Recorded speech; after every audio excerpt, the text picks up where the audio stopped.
Anchor Sreemukhi గారిచే ఈ నెల 28న ప్రారంభోత్సవం సందర్భంగా ప్లాట్ కొనుగోలుపై 5 గ్రాముల గోల్డ్ కాయిన్ ఇంకా లక్కీ డ్రాలో 10 లక్షల కార్ గెలుచుకోవచ్చు. కేసీఆర్ గారికి కాలి గోటికి సరిపోడంట రేవంత్ రెడ్డి.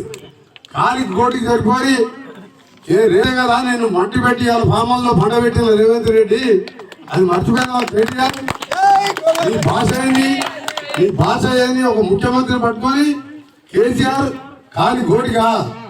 కేసీఆర్ చరిత్ర ఏంది, రేవంత్ రెడ్డి చరిత్ర ఏంది, నీ చరిత్ర ఏంది? మేము 3 సార్లు ఎమ్మెల్యే కలిసి ఉద్యోగంలో ఉంటే నువ్వు అమెరికాలో నౌకరు చేసుకుంటే చిన్నగా వాళ్ళ దగ్గర వీళ్ళ దగ్గర బతుకుతున్నావు. ఏదో మీ నాయన పేరు చెప్పి దొంగ మాటలు చెప్పి ఎమ్మెల్యే అయినావు. రేవంత్ రెడ్డి గారు జడ్పీటీసీగా ఇండిపెండెంట్ గెలిచిండు, ఎమ్మెల్సీకి ఇండిపెండెంట్ గెలిచిండు, ఒకసారి 2 సార్లు టీడీపీలో ఎమ్మెల్యే గెలిచిండు, కాంగ్రెస్ లో ఎంపీ అయ్యిండు. ఇలా అందరిని మా అందరి సమిష్టి నాయకత్వంలో మూసీ నుంచి మొదలుపెట్టి గెలిచిన 3వ రోజు మూసీ గురించి మాట్లాడినంటే 10 ఏళ్ళు 6 లక్షల కోట్లు ఆలోచన అప్పు చేసి ఒక్కసారి మూసీ గురించి మాట్లాడినా మీ నాయన నువ్వు ఎంతసేపు తినుడే, గుట్టలు కనబడితే తినుడే, కాళేశ్వరం తినుడే, కట్టిన బ్యారేజీలు కూలిపోవడే, నీ కాలి కోటికి సరిపోడా? నువ్వు రేవంత్ రెడ్డి చిటికెల వేడికి కూడా సరిపోవు. నువ్వు రేవంత్ కేటీఆర్ జాగ్రత్త కూర్చొని మాట్లాడాలి. ఓ ముఖ్యమంత్రి పదవిలో ఉన్నప్పుడు ఆ పదవిని గౌరవించాలి.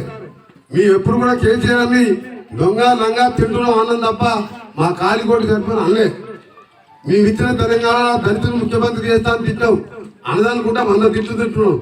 కానీ భాష మార్చుకో. నీ అహంకారంతోనే నల్గొండ జిల్లాలో పొరపాటు గ్రహపాటు ఒక దరిద్రం సూర్యాపేటలో 3,000తో ఓడిపోయాను. మిగిలిన సీట్లు అని 60, 70, 80,000తో గెలిచాను. ఇంకా బుద్ధి రాలేదు నల్గొండ చెప్పిన. ఆ బుద్ధి చూసాను. పాట మార్చుకొని ముఖ్యమంత్రి అంటే గౌరవించు నేర్చుకో. ఇవాళ గెలిచిన 2వ రోజే మహిళలు బస్ ఎక్కిస్తే ఈ 52 రోజులలో 10 కోట్ల మంది ఉచితంగా బస్సులో తిరుగుతున్నారు. రేపు మాపో ఇంకో 2 గ్యారంటీ స్కీమ్స్ మనమే ముఖ్యమంత్రి గారు స్టేడియంలో చెప్పారు. ఆ తర్వాత వారం 10 రోజుల్లో మిగిలిన 2 గ్యారంటీ స్కీములు. మేము గ్యారంటీ అంటే ఏంది? కాంగ్రెస్ పార్టీ చెప్పిన మాట చెప్పిందంటే చేసి చూపిస్తుంది. చేసేదే చెప్తాం. నీలాగా దళితులు ముఖ్యమంత్రి చేస్తాం, బిడ్డలు తేడా అనుకుంటుంది, అందరికి ఇంటికో ఉద్యోగం ఇస్తాం.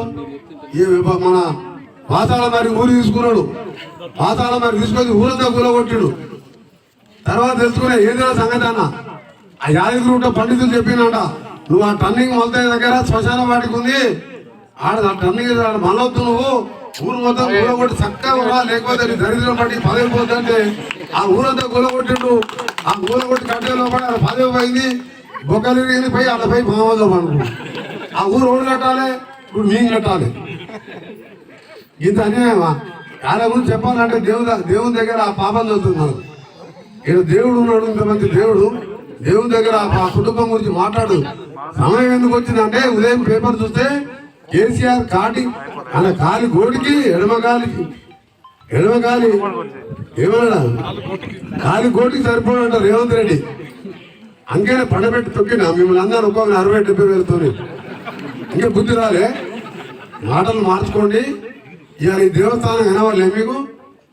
యాదగిరి పోయినా 1000 కోట్ల వర్కులు పోయి 1600 కోట్లు అన్నాడు. అన్న 600 కోట్లు చూస్తే లెక్కలే లేవు. అది మా R&D డిపార్ట్మెంట్, నేను కట్టాలి. అది మీ ఎందుకు కడతాం? తిన్న దగ్గర వసూలు చేస్తాం. కాళేశ్వరం తిన్నారు. ఇవన్నీ చాలా మంది తర్వాత మాట్లాడతాం. ఇవాళ అనుకోకుండా దృశ్యం సంఘటన మా యాదగిరి దగ్గర మా మిర్యాల బైపోతున్నట్లు ఒక 6గురు పద్మశాలి ఫ్యామిలీ పేదవాళ్ళు, ఒక భార్య భర్త 2 పిల్లలు చనిపోయారు. మరిన్ని వీడియోస్ కోసం ఛానల్ ని సబ్స్క్రైబ్ చేయండి. లేటెస్ట్ అప్డేట్స్ కోసం వాట్సాప్ ఛానల్ ని ఫాలో చేయండి. అండ్ లింక్ డిస్క్రిప్షన్ లో ఉంది.